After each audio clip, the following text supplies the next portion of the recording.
Hey everyone, Alex here. So again, back with an exhibition game number 7, and today my special guest is Mr. David Hen. So he's a three-time former British champion, and also a quarter-finalist from the Othello World Cup, and also he managed to get fifth and sixth place, quite a few times in the World Othello Championships.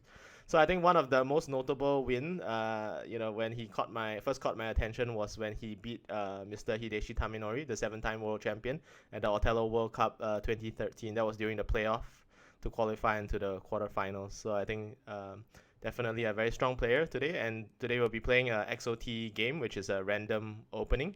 So yeah, it's gonna be a test of basic skills, since there will not be any reliance on the book opening. So David, would you like to share a few words before we begin?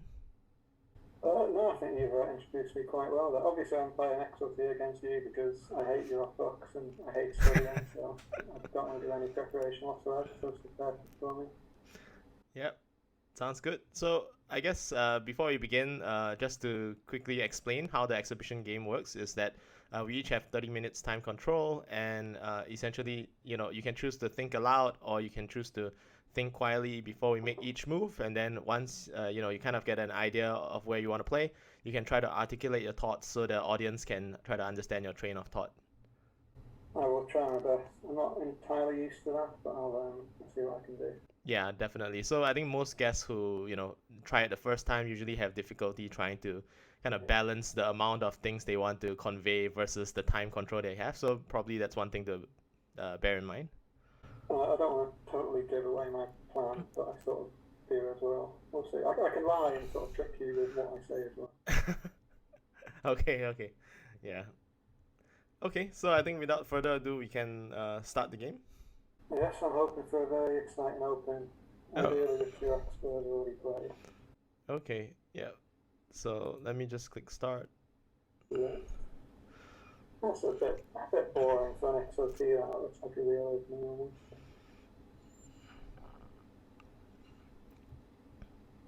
I assume the best move is E6.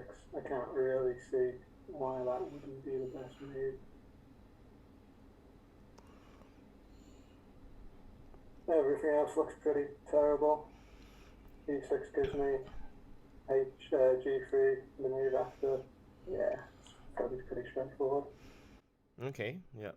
So yeah, basically E5 is established and black has access to G3. Um, Let me just see. So typically, if we kind of apply a prevent, poison, and take the move approach against G3 move, I pretty much don't have much of a clean option to prevent it. Poisoning it means probably playing to F2, potentially. Yeah, and then just ignoring the approach to G3 would probably mean just regrouping back to F6.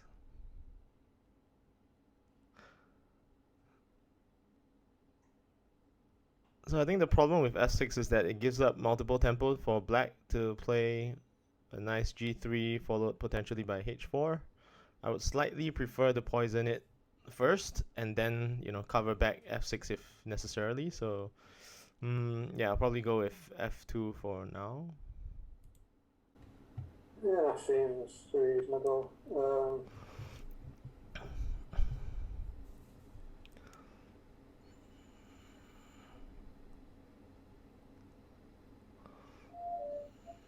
I've got a few choices here. I could go to C6 and sort of make you then cut into my side. Go G3 maybe, but then obviously if I go G3 you're going to play. So I've got to count the letters. If I go G3 you're going to play F6 I assume, and then don't really have any great moves. And the other one I could consider is G6. So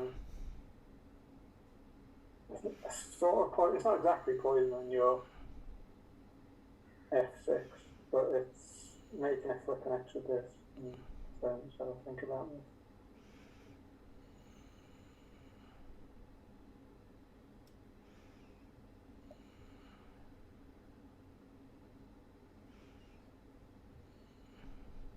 option is if I go c6 and then I assume you go d2, I could then do g6 and then probably go f6 and I get onto the edge at h5. Not sure I like that.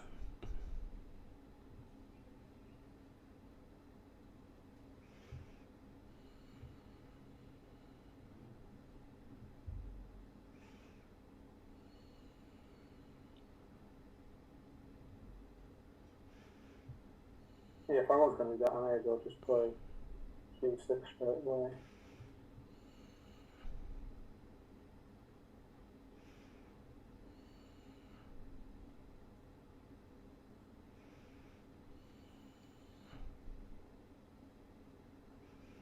Yeah, we'll do that. Okay, so black has gone to g6, kind of just establishing the centralizing structure in the middle. I can choose to regroup immediately to f6 perhaps, but it's a little loud, flipping two discs in two different directions, potentially giving quite a few tempo. If I were to ignore f6, I'll probably consider d2.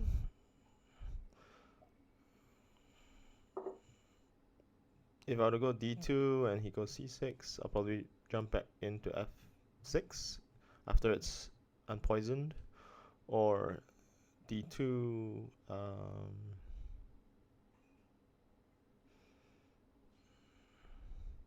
The risk of d2 is that if black goes h3, I give up h4, he'll establish the h.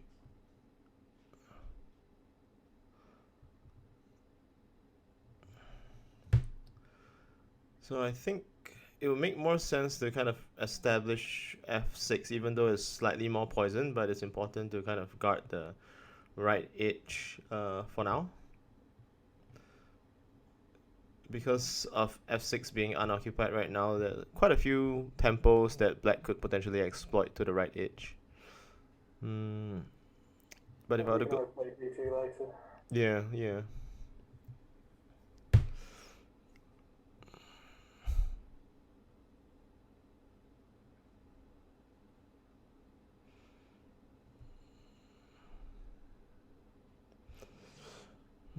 Always try d7 if you're feeling ambitious. Yeah, d7 d7 is temporarily controls the f column, I guess. But I don't think that's too great. It's a bit loud. f6 follow up with h5 and potentially h4 would be a slight concern. Maybe h5, h4, h3. If I give up the h, I'll probably be at a vulnerable position.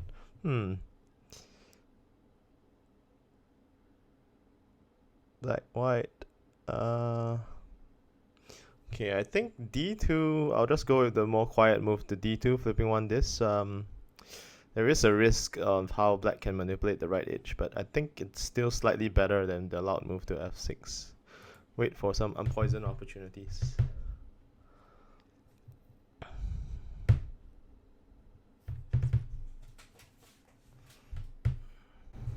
Yeah, you suggested h3 for me, but I'm not sure that's great, really. Yes, if you got h4, I can take h5, and technically I've got a temper at g3.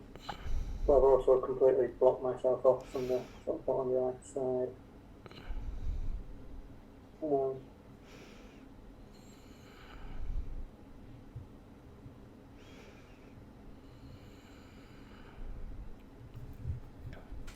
If I played c6 now, I'm basically forcing you to play f6 pretty much, and then I'll play onto the side anyway. Yep. And that would then, you wouldn't immediately have access to d3. You'd probably get it back at some point.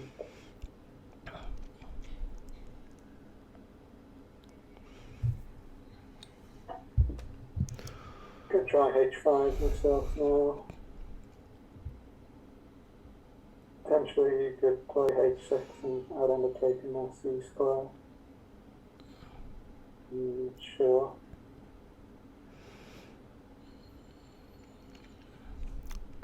And of course, I've also got E2 as well, which is sort of a delaying move. Potentially, I could do that and then make you play to the top edge and then play somewhere else.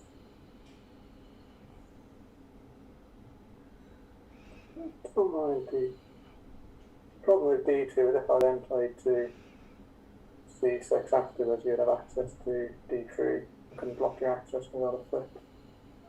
E3.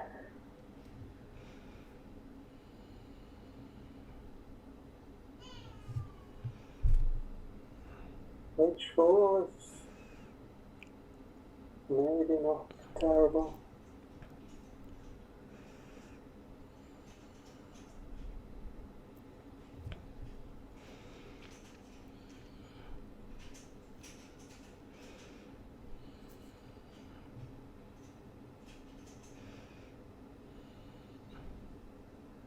I think I'll stick with the C6 for now, and then assume that you've probably got to F6 and not at the edge, but we'll see.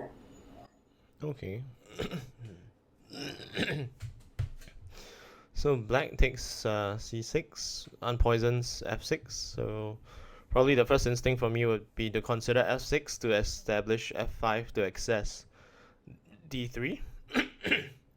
But I think h3 and h5 moves in response would be easy to just entirely remove the excess potentially. So usually for such a straightforward 1-2 punch kind of move that removes my excess, I usually try to avoid.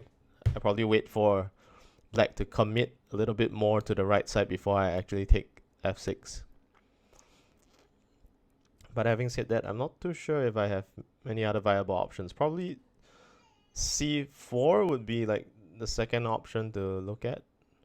But c4 basically establishes multiple tempo on the top left for black to kind of just edge inwards from there. If I were to go f6, black takes... If black takes h3, I can probably consider h5. If black takes h5, probably a little bit more problematic, but I can just feed off the unbalanced edge perhaps. So f6, h5, h4, potentially h3, g3, maybe h2, h6, h7. Okay, I'll go with f6.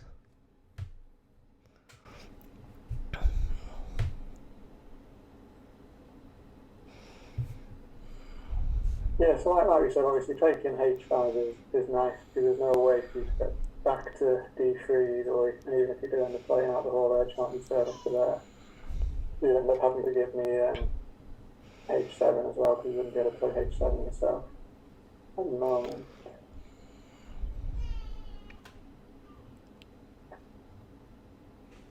h3 is a similar sort of move, but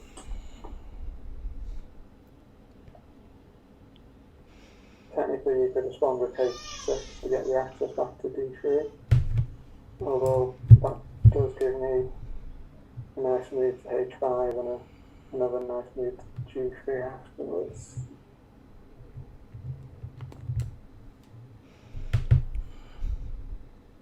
The only other option I'd have other than the edge is probably e2. I'm not sure that's great. It might not be terrible. Obviously, if you then play to d3, I can take c4.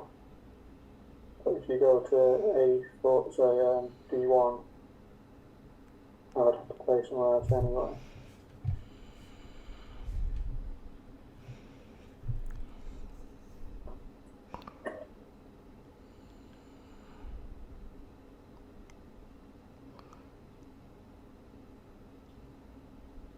The problem with letting you play d3 is it also gives you a nice move to c4 afterwards as well. And I can't stop you doing that.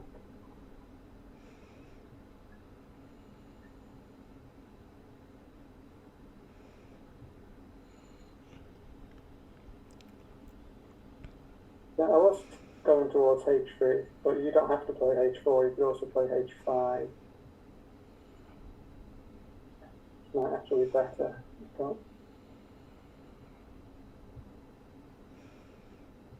Okay, I mean, we could do h3, h5, and then f7.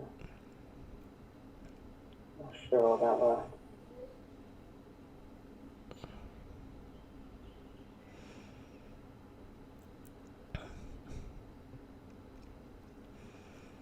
No, we'll just do this line. Okay, so black has taken h5, so one of those two options that I anticipated earlier.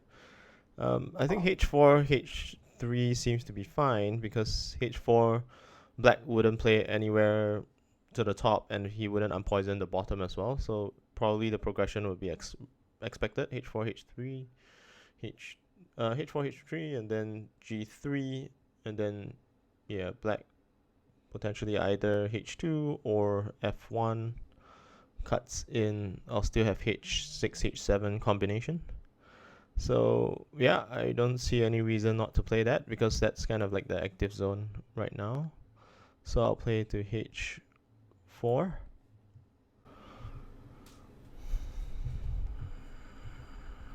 Okay, I think my move to h3 is fourth. Obviously, I can't play f7 because you'll take h6 and you won't flip anything down that row. And I've got a similar problem with e2 because you can just play to h6 and then basically you're not in a great position. Potentially you would have another tempo at h3 later.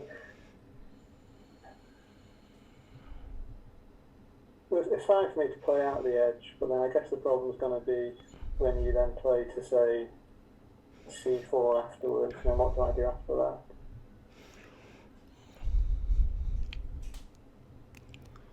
And if I play h3, I think I'm forcing you to play g3 straight after. And h2 does give me access to the other h6 move, and obviously you can then force me to play down to h7 instead of playing h6 yourself. Yeah, I think we've got to do that. Okay, so if I don't take g3, black basically takes a quiet move, and preventing it till c7 would be too costly. Would it make sense? And there's no way to kind of poison this move as well, so I must take this move first. And given that black doesn't have access right now to h6, it's better for me to extend it.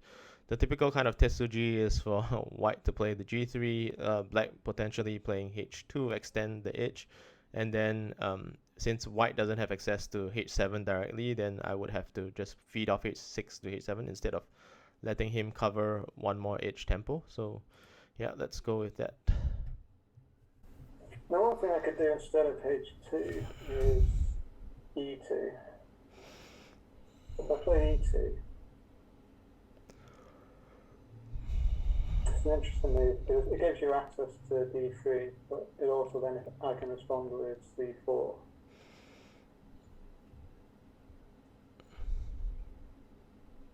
And potentially I'm saving my h2 for later. I've got to be a little bit concerned in case you make me play out the edge h6, h7, but I don't want to give you access to g2 because you can basically do a nice little wedge there. Yeah. So you wouldn't have access to that straight away. You diagonal it open black.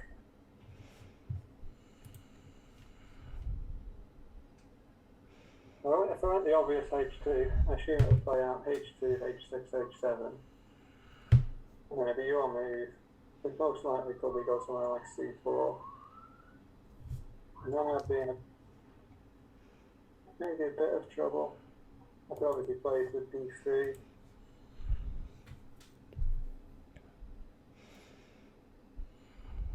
We could end up playing out sort of the left edge. Maybe not terrible.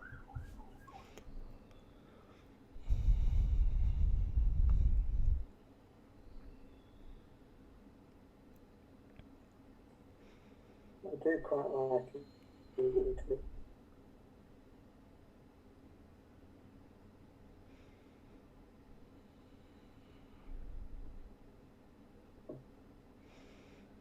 Obviously, e2, d3, c4, you also have access to the top edge then, so you could play something like D1 or E1.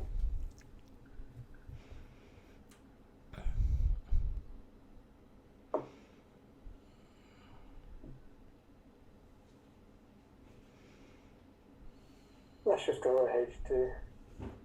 Force that edge out. Yeah, so Black has gone to H2, establish the F4 disk, which gives access to H6. Again, I have the option to potentially try to prevent it, which would mean playing to C4. Poisoning it isn't possible at this point in time unless I play the X square, which doesn't make sense. So if I take the move itself, it will mean playing to H6, forcing H7. And after H6, H7 again, I'm kind of stuck with C4, I guess, potentially. And if Black were to play down to the bottom around the move, around the disc of F6, I'll be forced one more tempo to kind of either go lean to the left side or go to the right side. I think looking at this position, it might be in my interest to actually play C4 first to prevent it. Potentially to try to get the E4 disc so that I can potentially play H7 and form an equilibrium edge there to basically try to change up the shape. At the same time, it gives me some opportunities potentially to kind of modify the game, but flipping 3 discs and creating maybe potentially 3 new moves for Black or even 4 new moves, probably not that great.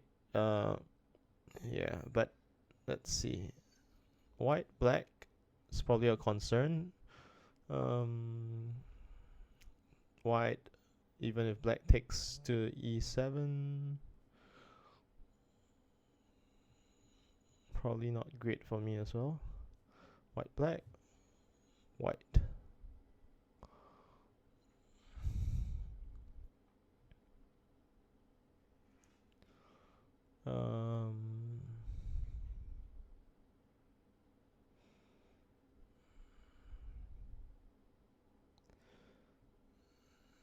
White, Black, White, Black. Yeah, I think preventing it for now seems to be slightly better so that I can change up the shape. I think if I were to play H6, H7, and then go for C4, there are too many options for Black to kind of force me down to the bottom. Black could potentially play maybe even E7, remove the G5 disc that gives me access to B5 in continuation. I think White, Black.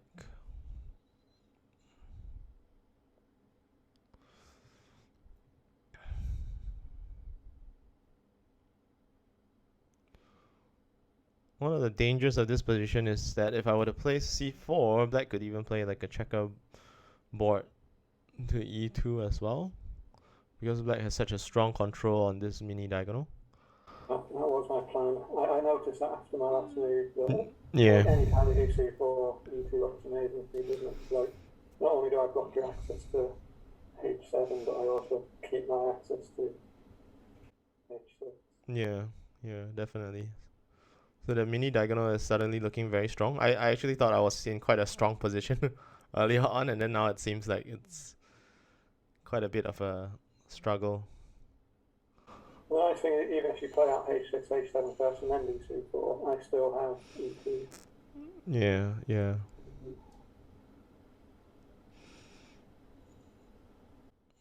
Another option right now I'm looking at is to play D7 at one point in time, but probably I would have to still close off H6, H7 first in some way.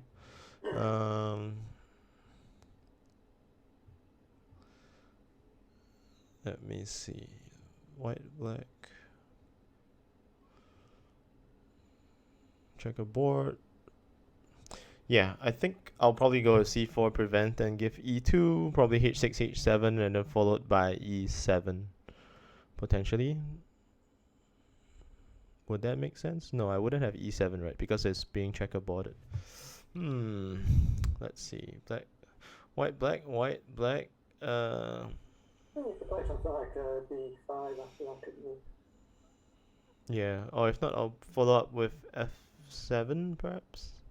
Okay, I'll go ahead with prevention first.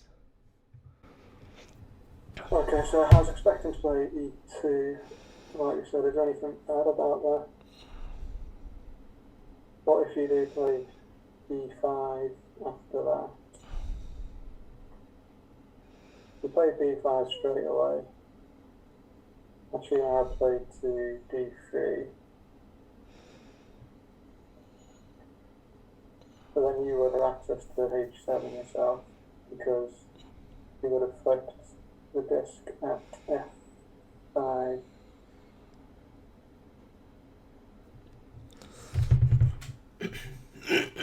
Excuse me.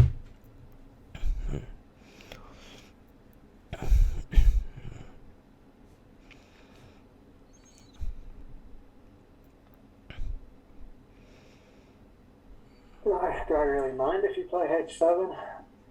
Obviously, you wouldn't have access to h6 afterwards unless I gave you it back. And then potentially I could do something, give you the top right corner and get a wedge down there. Might not be completely terrible.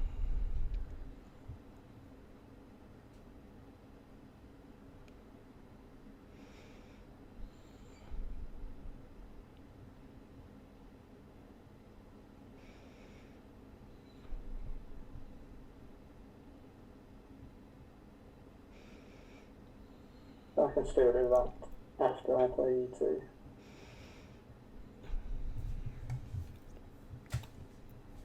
The other options I could try like b3 now, and then sort of play c3 my next move and see how you counter that. I'm not sure about, I could go d3, d5. Don't have access to c3.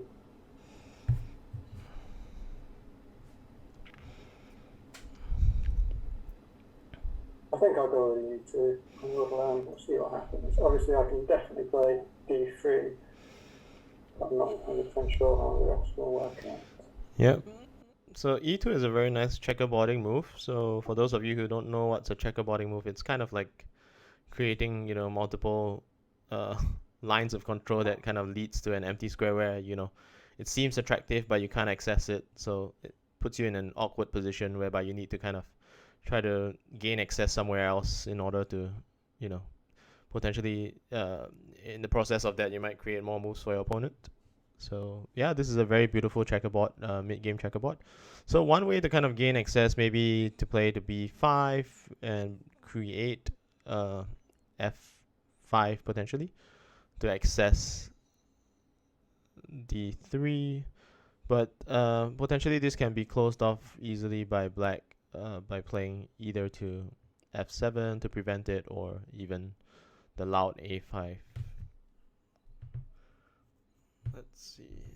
There isn't any nice way for me to gain access to the top, so this checkerboard is a very powerful move. I mean, you can delay my access, like with d7 you can delay my access to that move, but then obviously I still have h6. Yeah. Yeah. So d7 probably is the preventing move. So if I look at this move, if I look at d3 as a square that something like my opponent wants to access rather than myself, then yeah, prevention would probably be d7. Um, d7. But if I were to allow black to regroup, I'll probably need to cover back h6, h7 first, and then followed by d7 if I wanted to go with that approach. Um, yeah, if white white over here the d7 probably makes sense. If black were to take c7 in response, potentially have f7 to kind of jump into. But I potentially lose multiple tempo over there. It's a bit concerning.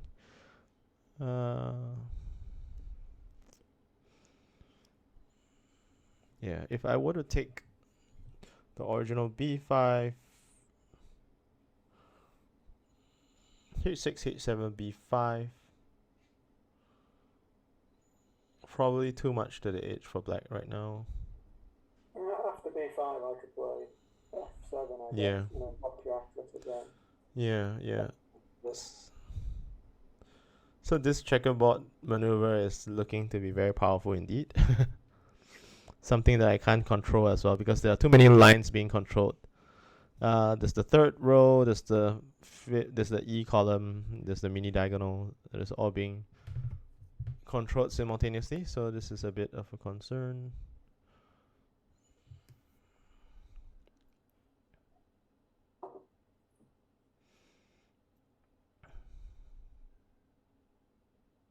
Yeah, there's no way that I could remove E3, or there's no way I can play H7 at the same time. So I have to play H6, H7 regardless of the approach that I want to take, I guess. So I'll go with that first to save time.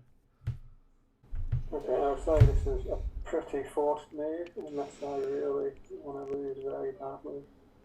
Yeah.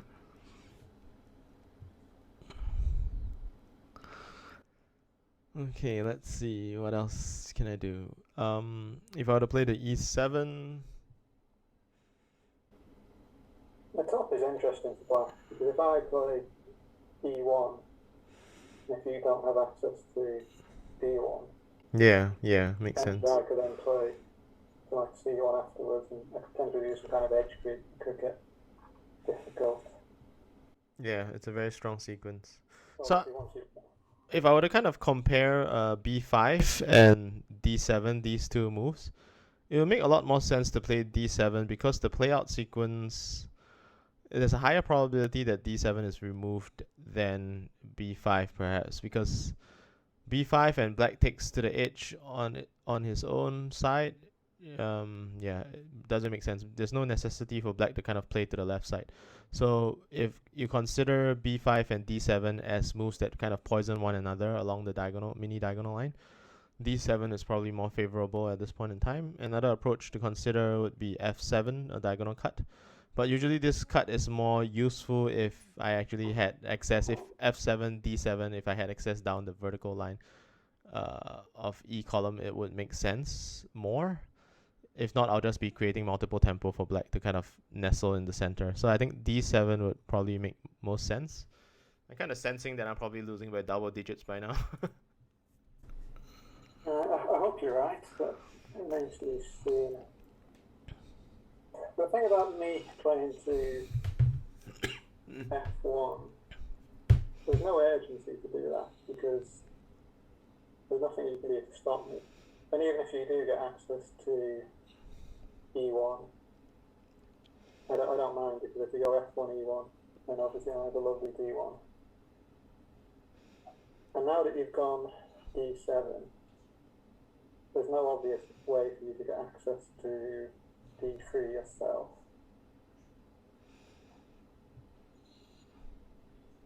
Now playing G7 like a complete idiot. So if I have a better move down at the bottom, I may as well play it, but do I?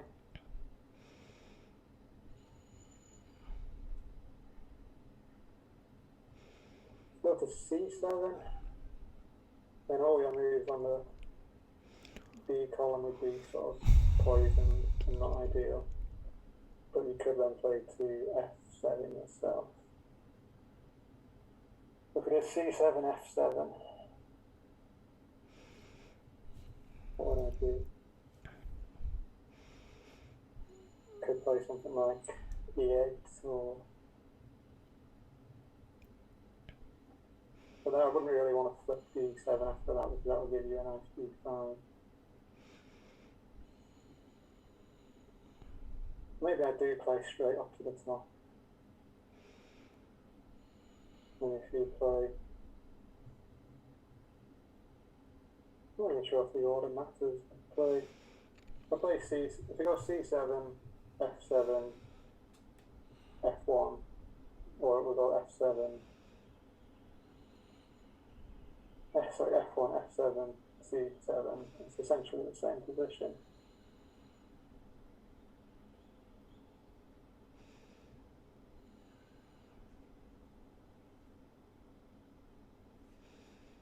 I was really brave I could try E7. It seemed quite loud.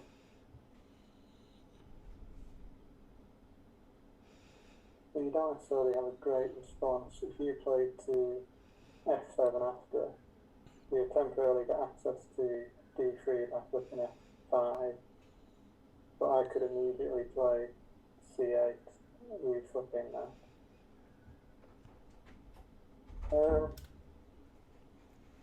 I guess the problem with e7 is it makes your d6 slightly nicer because you're no longer flipping anything on the row 6. Yeah, I'm actually sensing that this checkerboarding position is a bit too hard for me to overcome. Yeah.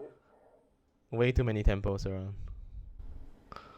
And another thing about e7 is if it goes e7, b6, I could then play d3 and you would no longer have access to d3. But I'm not sure that might then end up damaging my top edge play.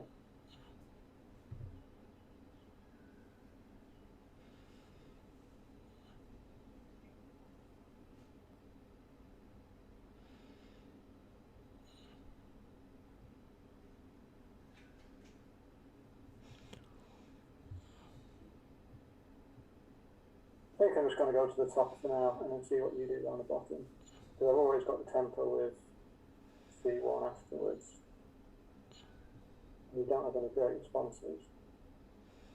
And potentially if I make you play 2 moves at the bottom, I might end up getting like a nice quiet move like f8 myself. If it no longer flips down towards that mini diagonal towards c5. Yeah, let's try that and see how it goes. Okay, so black has played to f1.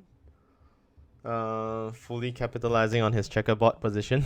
He still has one more tempo to c1. So definitely, if black forgoes playing to either c7 or e7, it kind of leaves me with one move, which means playing to potentially. Okay, so actually I have 3 choices. So yeah, I have f7, I have b4, and I have either of those 3 moves that flips all 2 discs on the lower left at the same time, which doesn't make sense. So to me, it's just pretty much b4 or f7, and f7 allows black to take c7 and control that mini diagonal, so that totally doesn't make sense to me.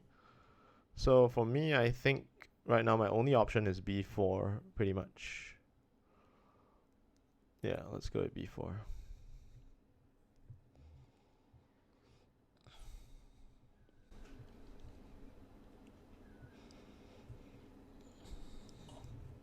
So one of the first moves that comes to mind is b5, but then if you just play c7 after, have I actually improved my position, or have all I done actually poison my move to b3 by making it flip c4 as well? If I say that's a bad move, what are my other options? I could play to c1 now, and then force you to play another move down at the bottom. Could probably play f7 then. Well, if you played f7, I would have quite a nice e7, wouldn't it? Oh, there's always a thing where if you play f7 and I play e7, your move to f8 gives me a sort of quiet d8, and I don't flip anything in this row. In any case, I think the worst thing I can do is probably c7, because that gives you a quiet e7 and then f7 after as well. So definitely don't want to do that. So the options are probably either c1 now or I would say e7. e7 is sort of interesting. You can play f7 and get your access back, but then I flip c8 like I mentioned before. Or if you go directly to f8, I can play d8.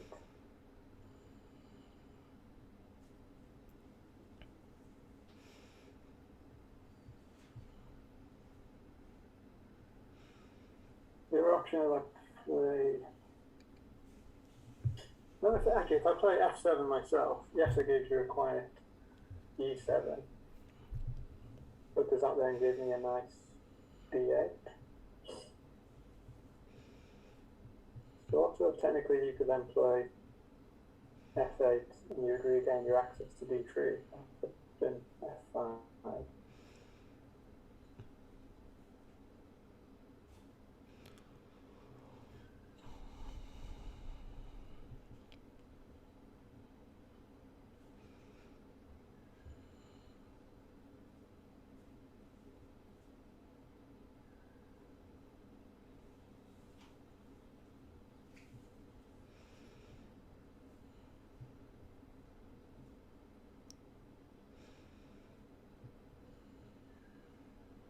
I think I like e7.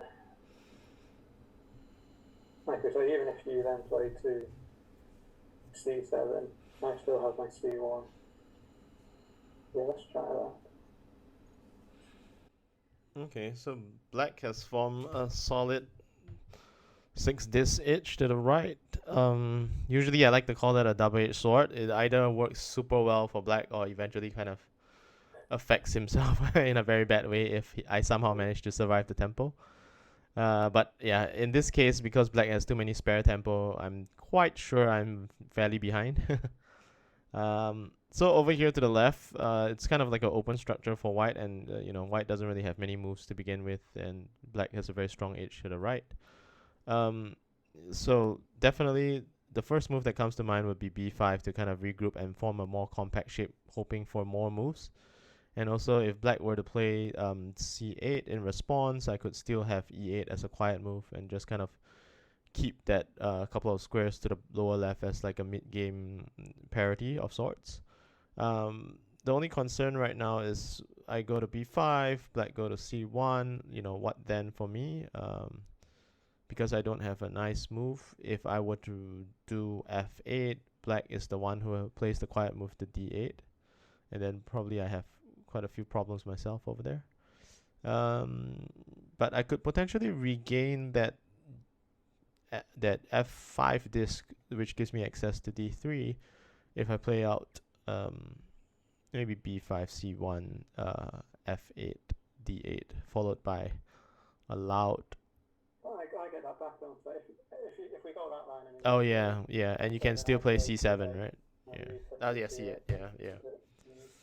That makes sense. So it's difficult either way. So suddenly it doesn't feel like b5 is potentially the best move. Should I then potentially consider c7 perhaps? c7. Yeah, it's still the same issue. I still can't prevent c8 from happening. Yes, yeah, the only difference is obviously c7 is then playable by one of us afterwards.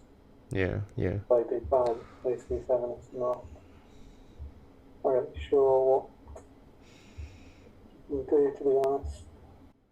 Yeah, actually I think I'm quite trapped, perhaps. Let's see. White, black, white, black, white, black, white, black. And black still has one more spare move there. So, white, black, white, black, white, black over here. Again, no excess over here. Black has one more spare move over here.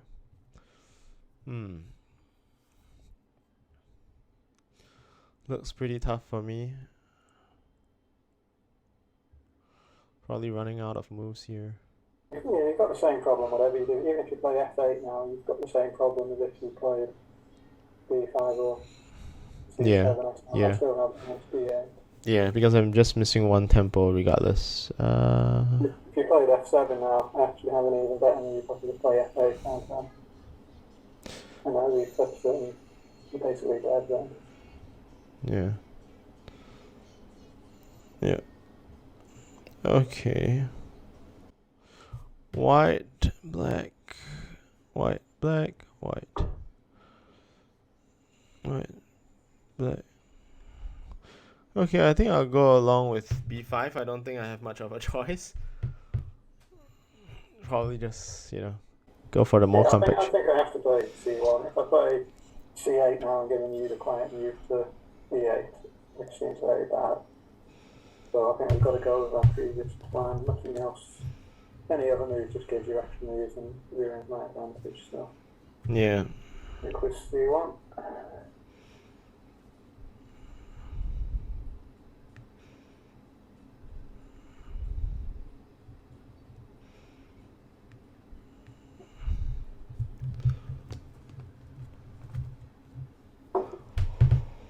Yeah, so now, yeah, basically trapped. Let's see. I don't have the option to G2 as well because G2 just gives black a easy quiet move down to D3, and then I basically don't really have access as well, so that's a huge problem. And you have G7, I guess, although it looks terrible, but I guess it's always making you play some more Mm, moves. yeah, potentially Yeah. that's probably the only way that I can probably do a little struggle based on tempo. If I were to go G7 and say black goes to C8, I can still play G2 with some hopes of the moves being poisoned on either end, perhaps. Yeah, if I were to just play out with the expected tempo to F8 or G2, either way, probably lose pretty badly. White, black. Um, yeah, it's a tough shape for me, for sure. Yeah, I think suspending this like square followed by that. Yeah, I'll probably lose if in a straightforward manner if I've just played the normal move. Yeah, let's play G7 and try out whether that struggles a bit. It's exciting at least. Yeah.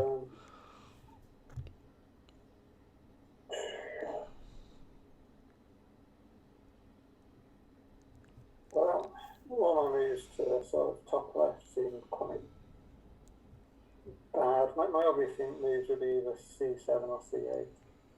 So C7 obviously gives me access to the corner.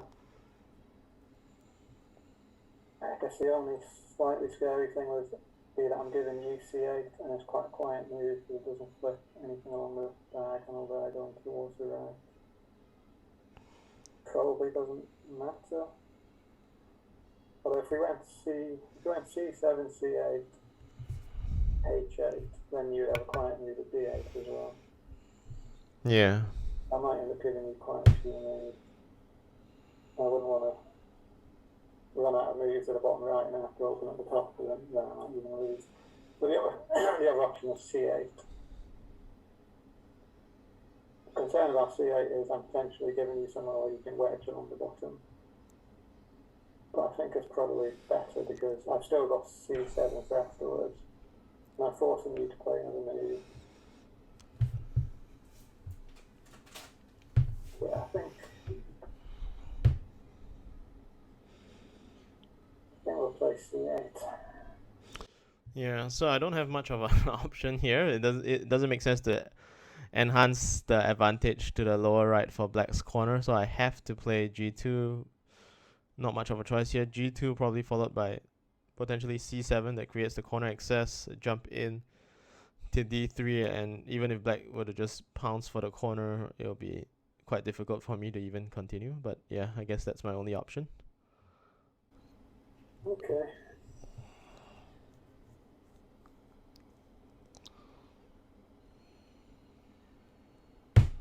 Yeah, so obviously you have access to D3 now, which is what you've been trying to get for the entire game.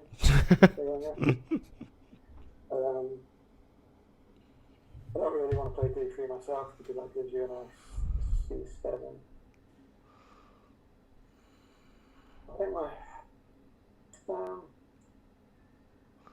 whatever happens, I'm going to get both the corners, so it's going to give me a lot of stable discs, but I don't want to give you too much control that you end up doing lots of really clever stuff. If we go C7, D3, H8, technically there's an odd number of squares in the gap then, so you could play that out and get a wedge down there. Yeah, you also probably want to be a bit mindful of time because we have both 6 minutes left. Yeah, so just play that then. I won't spend too long thinking on it. Yeah, yeah. Like we say, you've potentially got some nice moves now. You've got a nice d3, potentially getting away to the bottom. Yeah, so I definitely have to play d3 regardless, and I can probably seek a little comfort with the bottom right region being a 6 square region for some parity. Yeah. My biggest worry is that now if you win after playing 2x squares, I'll obviously feel humiliated. That's my biggest concern. I'm actually more nervous than I was before now. Oh, and hey, Jay, you're probably going to play f7.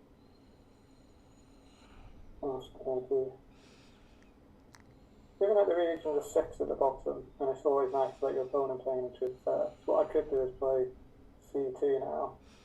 That'll give me access to h1. Assuming it will go c2, c3. But then that's also giving me a nice move at b6, which no longer gives you any access because you've already played out c2 and c3.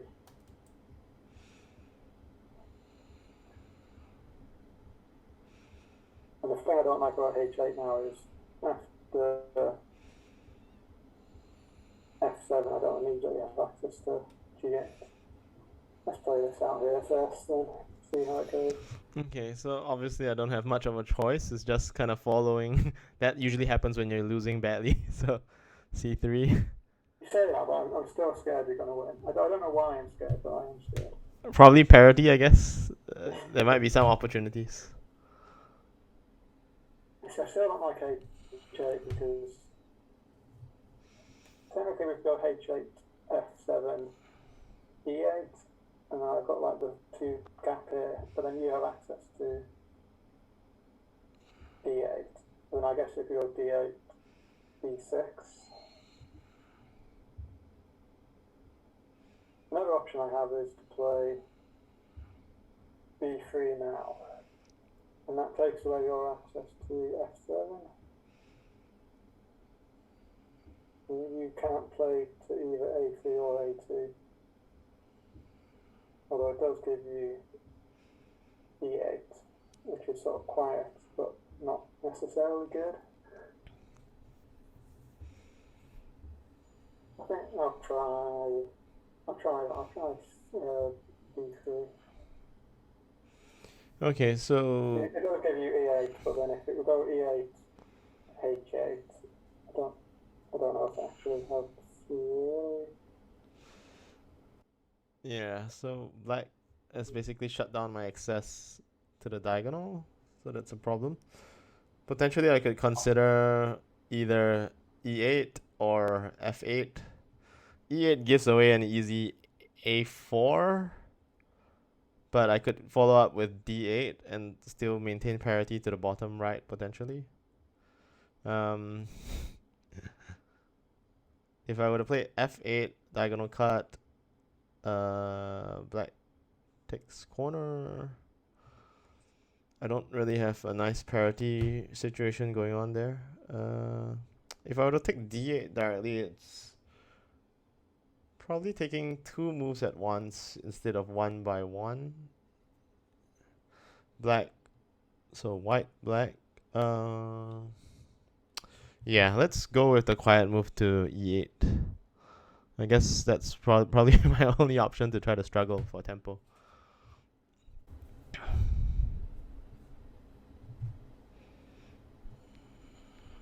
Technically, there's an odd number in the bottom right altogether. So if I played a corner now, if you played to d8, I could then play f8. I would be giving you a wedge, but I would get the parity down there. Yep. And you wouldn't have any great moves down there. I played d8. The thing about playing d8, b8 is that I'm giving you access to d6, obviously. I think I'll just play the corner now. Although this does give you an interesting f8. Yeah. f8. f8, f7 probably just closes me off, I guess. I think white, black.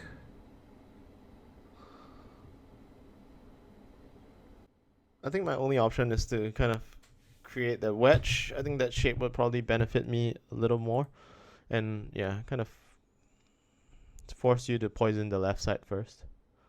Yeah, so obviously I don't want to play f7 here because you can then play to d8.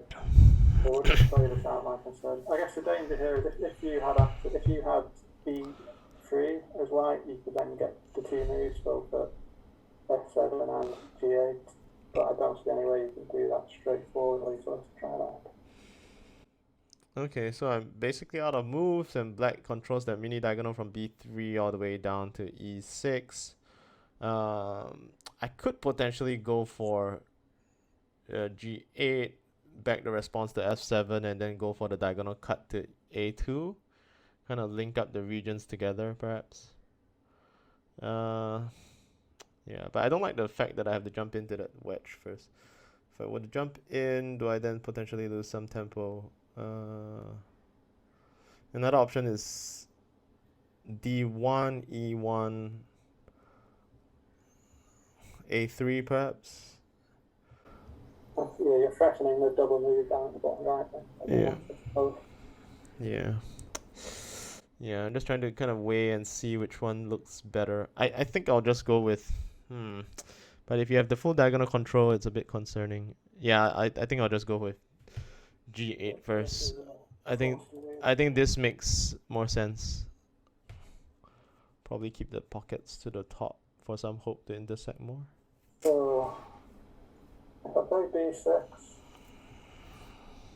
I quite like because I get diagonal control temporarily at least,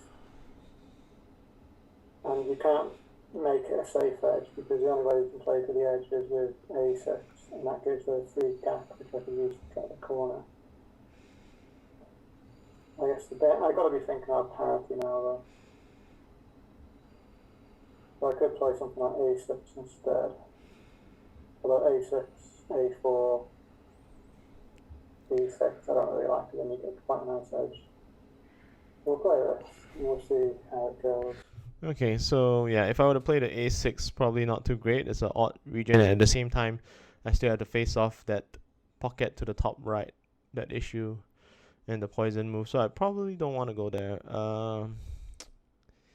I'm thinking probably e1, e1, threaten the pocket space to d1. Yeah, I think I'll probably go at e1 to establish some excess in the center.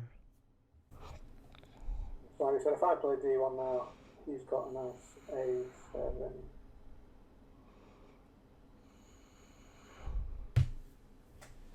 But what I could do now is play a3 myself and threaten the corner. And if he went a3, a4, a5, a6, and then I played to d1, I've basically taken away his nice move to a7. Since I don't have a whole lot of time, I'm just going to do that, threaten the corner and try and damage that edge as much as I can. Okay, While still being a bit concerned about the parity. So I'm gonna defend the excess just to retain access to d1. 1.5 minutes. a5, a6, d1. It looks quite good for me. In order to get parity, he's going to have to play b1. He obviously can't play b2 because I'll get the silent move to b1. So, and if I play a5 and he lets me take the corner, I've obviously got parity in the top until he plays into the bottom because there'll be a gap of 5. 1 minute. Yeah, fine. Eruption's a6. Let's just play this. Yeah, so if I were to respond to a6 and black goes d1, I think I'm pretty much dead. I have to give up to the left edge. So I probably slightly prefer to, in fact, just jump into d1 altogether and just give up the corner. Try to force parity to the lower left with the diagonal cut to a7, perhaps. At least I get to retain some of this. But I'm still kind of estimating us. Yeah, probably quite a straightforward loss either way. Yeah, let me just go for this one. Yeah, so the corner looks forced. You can play in the gap. And yeah, so obviously you're going to get parity. But it's just a matter of how many stables I get. Yeah, I'm probably just gonna go for the diagonal cut because there's no There's no direct benefit. Is there a direct benefit? If I were to play to B1, B2, and then go for the sweep down the B column, is that better? Black, white, black, white. No, I think, yeah, I don't really have time to count. I'll probably go for the diagonal cut. I think it makes more sense. The nice thing about this is I can try and get a swindle. So if I play A6 now, and then you play D7, I might get a chance to play G1, trying to make it all white and then. Oh no, wait, sorry, that doesn't make sense. You've got to wait. Hold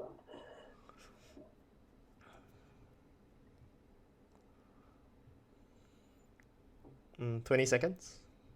I'm going to play D1 first, just to make sure I don't lose access to that row, and I want my.